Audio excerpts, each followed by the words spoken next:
rewindotoɓe bowal ganni rendo pinal e neesu Allah artiri en hande e nder nde ɗo tongode etade tongude gurdam Cheikh Umarul Fouti ko puddiɗen hen faade joni to banggue tongol gurdam Cheikh Oumar anduɓe mo cettima ɓornugal makko to banggue sifaji e goobuji heewi wonde ko tuubo e caggal ngal ranwa o fawa hen wutti bulajo kono noon ko ɓuri ko en hewde ko comci koyɗi o ɓuri wawde ɓornade hollirama wonde so omo yaha ina saɗi ko jiyita omo yaha tawa wondani e satal wonɓe ɓi magaris e ko ɓuri hewde wiyama omo jogo woturu e cabbi ɗiɗi ɗi o mofti maale kawis gurdam Cheikh Umarul Fouti Tall feeñi ko gila ɓe jiyata so wona ko feeñi jiyani taw Umarul Fouti yeru mum nde Sayku yiyata aduna e hitande 1996 to halwa ko gila nden maale peeñgol hoodere jamanu feeñi ko alarba wattande lewru o yi aduna nde lewru dari o hoori tiggo o dawri korko ha wontini tugnorɗo wonande taƴugol wonɓe guritor halware ko taariɗo natgol makko e windere safri kadi e on tumo caɗele guuranoɗe to banggue ndiyam e nder halwar nde ndiyam mettunoɗam welti e cangol jaajgol walla jeejgol nde Sayku natata Qur'ana e juuɗe ceerno Ngira Hammad fuɗɗode kala almudo perlinoɗo gadanol e yeeso ceerno mum ko limore nde Sayku limi ha yetti sappo ɓennani ko ma firi kippiɗe e ɗeɗo lime ɗi jomiraɗo andi sirluji mum e kala golle ɗe suko o waɗata e cukago mum Cheikh Umarul Fouti feññini hen Kaawisaaji kolliroji wasde mo wonde guiƴum ɓen ɓe o fonno to banggue duuɓi o hecci ɗumen to banggue dokke Allah to Pire Sagnacour o yettima toon o janggoyi toon arti e jewte ɓen ɓe o wonduno toon Kaawisaaji ɗiɓi teski e makko so wonde Pire ina simto joljole gonɗe halwar wuruto jibina to nene makko e ba makko gonno e nder lappol makko gandal fewde Makkatal Mukarrama ɗo masina ɗo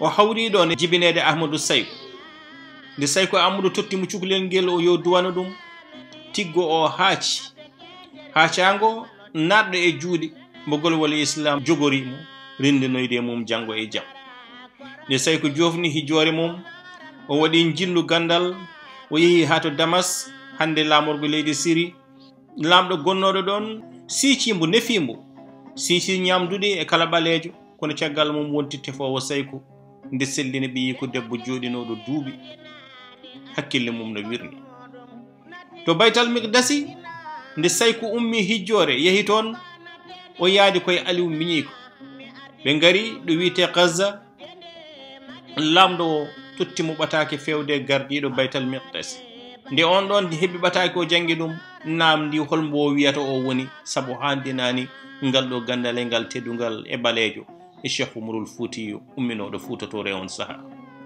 balɗe tati ɓe goni e juma woodi jiyaɗo Allah garanɗo ɓe ɗon ko hono noon o selliniri sérif goto nde o yaltini jinni gonnoɗo e nder mum tawa ko noddandu e yamirore koɗo ciicaɗo jippinoɗo e juma o watta lamɗo nde lamɗo rondi bagage mum gam nawde galle mum e nder on tuma Sayku tottama toon e jawdi ko goto gasnata ko hebno foof o waɗi ɗum e juuɗe Mouhamadoul Ghali ceerno makko dokkuɗo mbo wirdu hade makko ummade Baytal Miqdasi anduɓe wonɓe toon ɓe jiiɗi jokde Sayku Umarul Fouti noddini juma be tawi guila juma yotani ɓe mbi Sayku yo ardu Sayku e hakkilantagal e karallagal mum ha e gandal mum faami ko wildi woni ɗon kono nden wildi rulli hen ko ɓen yinnoɓe rullindemo to Bornu e to Ségou fewjannoɓe wargo makko o andini ɗumen gila law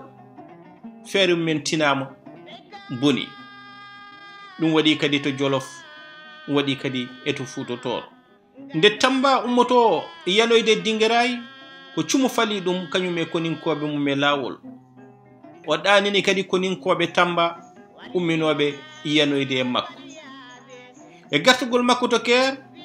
Cheikh Umarul Fuutiyu nangodiri ɗon e anduɓe wonɓe duɗal jaaɓe ha tirde al azhar. Cheikh heeɓi ɗon polgu e yeeso ɓe meeɗa jottorade ɓaleejo ina wawi moftude gandal hono no Cheikh Umarul Fuutiyu ni. Sayku fooliɓi to banggue qur'ana, to banggue hadisa e dendagal ñawoje diine.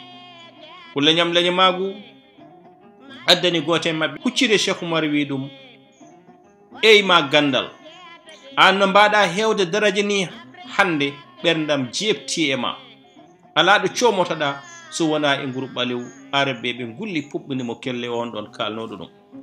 so tawi ko sabbi deƴere mabɓe caggal mum ɓamte konngol wi heyma yimiyanke mawɗo andudey ko soomi hunde ala ko bonnata e daraja ko sooma ko kono tawde ko noon jiiruɗa an dey a yahata makkatal mukarram hakkuccita e kaaba tawde ko ɓaleejo. an dey a timota e a deftere qouranil karim tawde kay bindi ɗi ko ɓaleeji e kayitaji daneji. yimiyanka mbata miigtaki so aɗa añiri noon ko ɓalwi taƴu hoore ma nde beddoɗa. Sayku Umar wi jaafoɗe kam onon woɗeɓe haqollinɓe wona onon kaldanmi. Sayku wi kono minen dey to min ummi to kala nde jiiɗa joom mawmaw ko wasde ɗum mawnude addantu ɗum. ɗum ɗo ko jaabuwol Cheikh Umarul Fuutiyu faade on yimiyanki binoɗo ina nefa gandal tawde gandal soomi koye ɓaleejo. ɓi joom gueɗal bonnata gueɗal saabu yo jaawe pecce ko beele ɓe coñana ina daña roɓidade.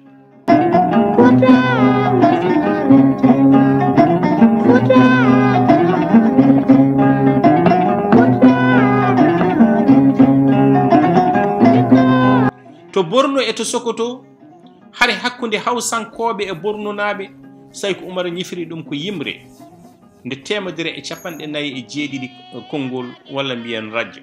Sayku e haala mum holliti ala hen radio mo o windi omo jooɗi fof ari e makko ko tawa omo yaha o wi ala fof ɗo tugnimi ngam wadde nden ɗon yimri mi andi ƴogmi ɗum koye bawɗe Allah. to Gunjur e nder leydi Gambi ha e nge ñallugi won sernaɓe mawɓe ummoto e bangeji fof ina tarbinoyo toon kaaje e guje bindade inde nelaɗo sallllahu alayhi wa sallam ɗon ɗo Sayku jooɗino kala wujugo ƴettuɗama taw no winda Muhammad sa yawti ɗon a tawata ɗum ɗon. to Tubab Jalaw ko belɗam e nder maayo woyndu ɗo rewno kanko Cheikh Umarul Fuutiyu. ɗum ina feeñi to Fuladu, ina feeñi to Kolda, ina feeñi dendagal diwunuji ɗi Sayku yaɓɓuno koyngal mum ndaw nokku ɗo Sayku walno e Fuuto taw ha ɗo ɗo gonɗen ɓawngu fiɗata ɗon innama ade. ay manneje ɗoma goddare waleyaɓe Fuuta manneje ɗoma.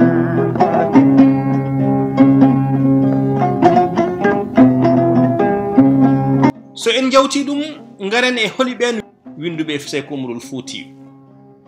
to banggue tubakoɓe won winduɓe mo taw ko to banggue Kérin Archénar e wakande bindande mum ko wiyete Fonds Archénar Bibliothèque nationale mo Paris windi hen.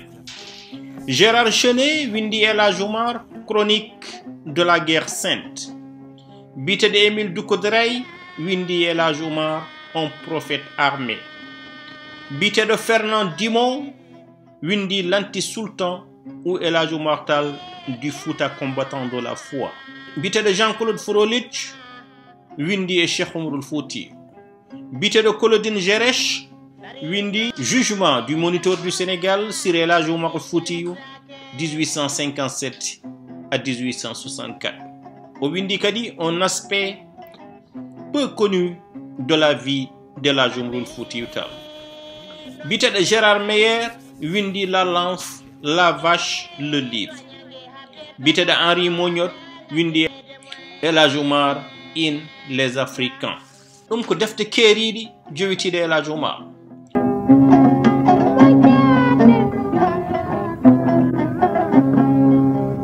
e jammi wali Madina. to banggue bindanɗe kuptidinɗi eɗen mbawi ƴewtoyde ko Ray Chatch windi hen e tarikh of El Hadj Umar.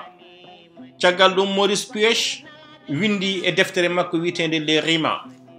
kanko Ray Chatch o windi la vie d'El Hadj Umar David Robinson, La guerre sainte d'Elhadji Umarul Foutiyou biteɗo edat windi La bataille de Bungoy o haali hen haalo Elhadji Umar jiidani e Ralph Wallis.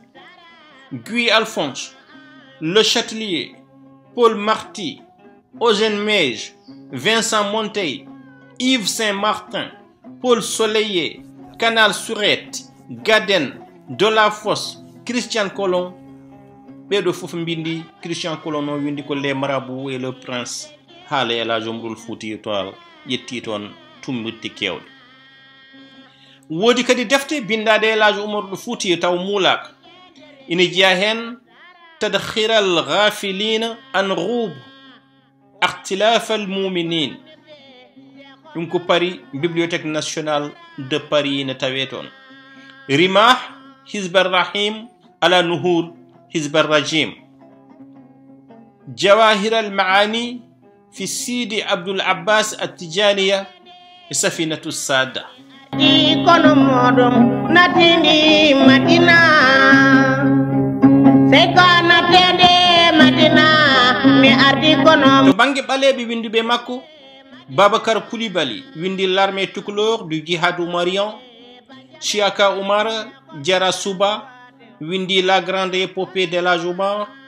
Biteɗo Umar Dia windi Sufism and the 19th century jihad movement in the Western Sudan, a case of Elhadji Umar, El Foutiya philosophy of jihad and its Sufi basis.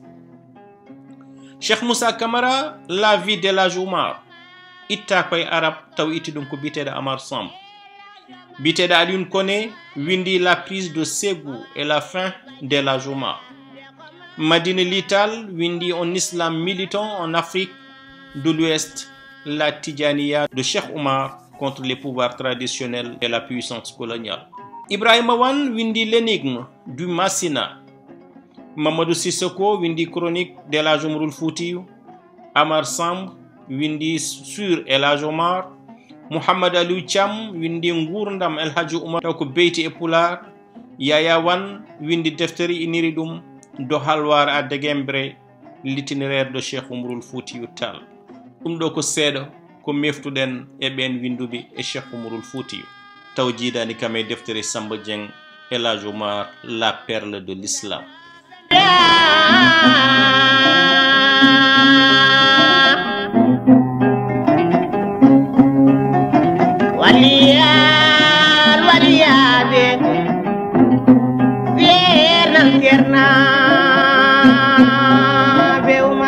Tongode sakkitindi e gurnam Cheikh Umarul Foutiyou ko yowiti e hunde ko Kaawisaaji peñɗe makko ha e defte bindade makko to bange ɓalle ɓe tubukiri ko ɗum ɗo wonno lowdi tongode mon sakkitinde e nder nde yewtere Cheikh Umarul Foutiyou bowal ganni rendo pinal e neso maleke atade wata ke atade